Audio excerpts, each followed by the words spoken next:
Hello friends, welcome to Grewal tutorial. आज मैं आपको B Ed first year paper pedagogy of commerce का नेक्स्ट पार्ट कराऊंगी। ये हमारे सेकंड यूनिट का नेक्स्ट पार्ट है और इसके अंदर जो ये हम थर्ड क्वेश्चन अब कर रहे हैं। इससे पहले मैं आपको दो क्वेश्चंस करा चुकी हूँ। आज का हमारा जो क्वेश्चन है, explain the objectives and nature of accounting, कि आपको क्या एक्सप्लेन करना है कि हमारे ऑब्जेक्टिव क्या है अकाउंटिंग के या फिर नेचर क्या है अकाउंटिंग का। साथ के साथ आपको क्वेश्चन में पूछा गया है what is the difference between book keeping and accountancy. Book keeping और अकाउंटेंसी के बीच में क्या डिफरेंस होता है, आपसे ये क्वेश्चन में पूछा गया है। तो सबसे पहले आज हम जो है हमारा फर्स्ट पार्ट करेंगे, जो कि है ऑब्जेक्टिव्स ऑफ अकाउंटिंग हम किसे कहते हैं। तो first one is identification and recording of transactions, यानी कि हमारे क्या ऑब्जेक्टिव हैं अकाउंटिंग के। हम इसके बारे में पढ़ेंगे कि हम अकाउंटिंग करते क्यों है, हमें अकाउंटिंग करने की ये ज़रूरत ही क्यों है। फर्स्ट आता है हमारा, या हमारे क्या ऑब्जेक्टिव हैं, टारगेट्स हैं जो हमें अकाउंटिंग के थ्रू हम अचीव कर पाते हैं हमारे बिजनेस के लिए। तो first one is identification and recording of transactions, यानी कि आप पहले सबसे पहले रिकॉर्डिंग और आइडेंटिफाई करेंगे, पता लगाएंगे और रिकॉर्ड करेंगे ट्रांजेक्शन्स को। कौन सी ट्रांजेक्शन होंगी, वो ट्रांजेक्शन जो कि फाइनेंशियल नेचर की होती हैं, यानी कि वो ट्रांजेक्शन्स को हम आइडेंटिफाई करेंगे जो फाइनेंशियल नेचर की हैं और जो हमारे बिजनेस से रिलेटेड है, उन्हीं ट्रांजेक्शन्स को हम इसके अंदर रिकॉर्ड करते हैं। नेक्स्ट आता है हमारा preparing profit and loss statement.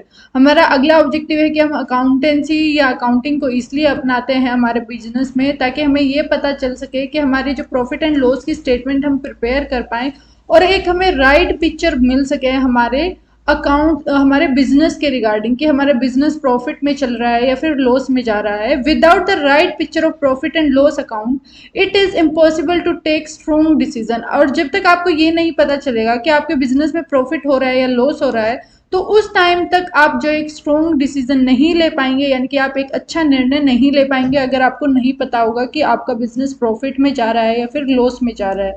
तो ये हमारा सेकंड ऑब्जेक्टिव होता है कि इसीलिए हम अकाउंटिंग करते हैं। नेक्स्ट आता है प्रिपेयरिंग बैलेंस शीट। हमें जो है अगर अकाउंट्स को मेंटेन करना है, यानी कि अपने बिजनेस को अच्छे से रन करना है, तो हमें अकाउंट्स भी प्रिपेयर करके रखने होंगे। यानी कि objective of accounting is to assist in setting up goals and target based on the financial data of the company. अब ये जो बैलेंस शीट होती है हमारी एट द एंड प्रिपेयर होती है और 31 मार्च को हमें एंड पिक्चर हमारे बिजनेस के बारे में पता चल जाती है कि क्या हमारा जो बिजनेस है वो प्रॉफिट में जा रहा है या फिर लॉस में चल रहा है, हमारा ओवरऑल क्या वर्थ है हमारे बिजनेस की। हम जो बैलेंस शीट है वो प्रिपेयर क्यों करते हैं, ये हम इसलिए प्रिपेयर करते हैं क्योंकि ये हमें क्या करेगा, हेल्प करेगा अंडरस्टैंड करने में हमारे बिजनेस की ग्रोथ को। हम जो है प्रीवियस ईयर की हमारी बैलेंस शीट को नेक्स्ट ईयर की बैलेंस शीट जो होती है हमारी, मान लेते 2019 की बैलेंस शीट है और 2020 की बैलेंस शीट है, हम उनसे भी मैच कर सकते हैं कि हमारा पूरे ओवरऑल एक साल में हमारी कितनी ग्रोथ हुई है, कितना हम जो है नीचे की तरफ, यानी कि कितना हमारे कंपनी के अंदर जो है रिग्रेशन आया, इसके बारे में हमें पता लगाने में मदद मिलती है। When a proper balance sheet is actually maintained by the accountant और the account department of the organisation. जब हमारे जो अकाउंटेंट होते हैं वो अगर प्रॉपरली बैलेंस शीट आपको शो करेंगे तो आपको पता चलता रहेगा कि आपके बिजनेस में ग्रोथ हो रही है या फिर लॉस हो रहा है। नेक्स्ट हमारा आता है keeping record of cash transaction. जितनी भी हमारी कैश से रिलेटेड, यानी कि पैसे से रिलेटेड जितने भी हमारी ट्रांजेक्शन होंगी, उनको हम रिकॉर्ड करने में हमें मदद देता है अकाउंटिंग। अगर हम बुक कीपिंग नहीं करेंगे, अगर हम जर्नल एंट्रीज या लेजर वगैरह नहीं बनाएंगे, तो हम आगे ट्रायल बैलेंस या फिर प्रॉफिट लॉस अकाउंट या फिर हमारी एट द एंड हमारी जो फाइनेंशियल स्टेटमेंट होती है वो भी हम नहीं बना पाएंगे। तो सबसे पहले यही चीज़ है कि एक बिजनेस को अकाउंटिंग को मेंटेन करना इसलिए भी ज़रूरी है ताकि हमें जो है हम डे टू डे बेसिस की ट्रांजेक्शन्स को भी अपने रिकॉर्ड में रख पाएं। Accounting objective is to maintain daily cash transaction, daily basis की कैश ट्रांजेक्शन को हम मेंटेन कर पाएं, चाहे वो कैश पेमेंट हो या फिर कैश बैलेंस हो हमारे हाथ में, या फिर चाहे हमारे कैश बैंक के पास हो, या फिर हमारा overviewed any time from the cash book. हम कभी भी ये देख सकते हैं कि कितना हमारे पास बैलेंस है, किसको हमने दिया है पैसा, किससे हमें लेना है या किसको हमें देना है। ये सारी चीज़ें जो है हम कैश जो हमारी ट्रांजेक्शन्स होती हैं उनके थ्रू हम पता लगा सकते हैं।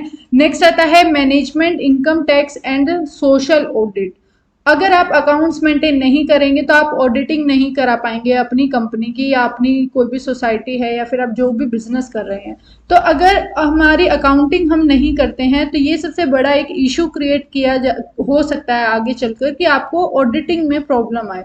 तो अनदर ऑब्जेक्टिव हमारा अकाउंटिंग का यही होता है कि जो भी हमारा बिजनेस हम कर रहे हैं उसमें हम ऑडिट को कंडक्ट कराएं, इनकम टैक्स हमारी जितनी भी है, हम पेमेंट जितना भी करते हैं उनकी ऑडिटिंग कराई जानी चाहिए, और साथ के साथ हमारे वजह से जो सोसाइटी है उसके ऊपर क्या कुछ असर हुआ है या हमने जो है सोसाइटी को बेनिफिट दिया है, उन सारी एक्टिविटीज की भी ऑडिटिंग होनी चाहिए। नेक्स्ट आता है evaluate and control assets and liabilities. Accounting जो है हमें हेल्प करती है इवेल्युएशन करने में, हमारे कितने एसेट्स हैं और कितनी हमारी लाइबिलिटीज हैं, यानी कि कितने हमारे पास रिसोर्सेज हैं बिजनेस के पास, और कितनी ऐसी चीजें हैं जो कि हमें मतलब कि हमारे ऊपर एक्सपेंडिचर हमें करना पड़ेगा, खर्चा जो है वो हमारा कितना है, कितनी हमारी जो है रिसिप्ट है, यानी कि क्या हमने पैसा लिया है और किस किस को हमें पेमेंट देना है, लाइबिलिटीज हमारी कौन कौन है। इन सारी चीज़ों को हम एक प्रॉपर वे से जो है इवेल्युएट कर सकते हैं अगर हम अकाउंटिंग को फॉलो करते हैं। साथ के साथ जैसे कि अगर हम कोई लोन वगैरह ले रहे हैं तो उसकी भी ट्रांजेक्शन हम इजीली जो है हमें अकाउंटिंग की हेल्प से हम बता सकते हैं कि हमें कितना लोन का इंटरेस्ट वगैरह पे करना है। अगर अकाउंट ही आप मेंटेन नहीं करेंगे तो ये सारी चीजें जो है हमारी वेस्ट हो जाएंगी। नेक्स्ट आता है detection and prevention of error.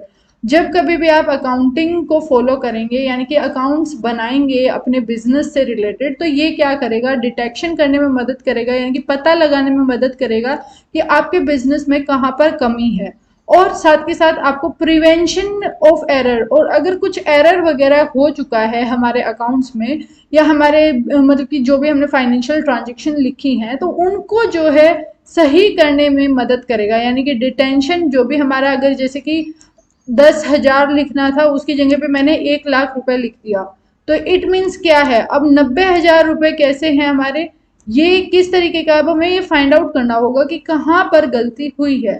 तो यानी कि हमें डिटेक्शन करने में कि कितना हमारे कहाँ पर एरर हो चुका है, और प्रिवेंशन करने में, और ऐसे एरर ना हो इनसे प्रिवेंट करने में हमें हमारी अकाउंटिंग हेल्प करती है। Any time systematic financial records have always been maintain, the correct trial and error are actually performed as well as result of which no error tends to be committed, as well as any future error in the books of account can also be corrected। कि आगे जाके अगर कुछ error हो जाएगा तो हम उसको भी करेक्ट कर पाएंगे, लेकिन अगर आपने अकाउंट्स ही नहीं बनाए होंगे तो ये सारी चीजें आप नहीं कर पाएंगे, आपको पता ही नहीं चलेगा कि कहाँ पर गलती है।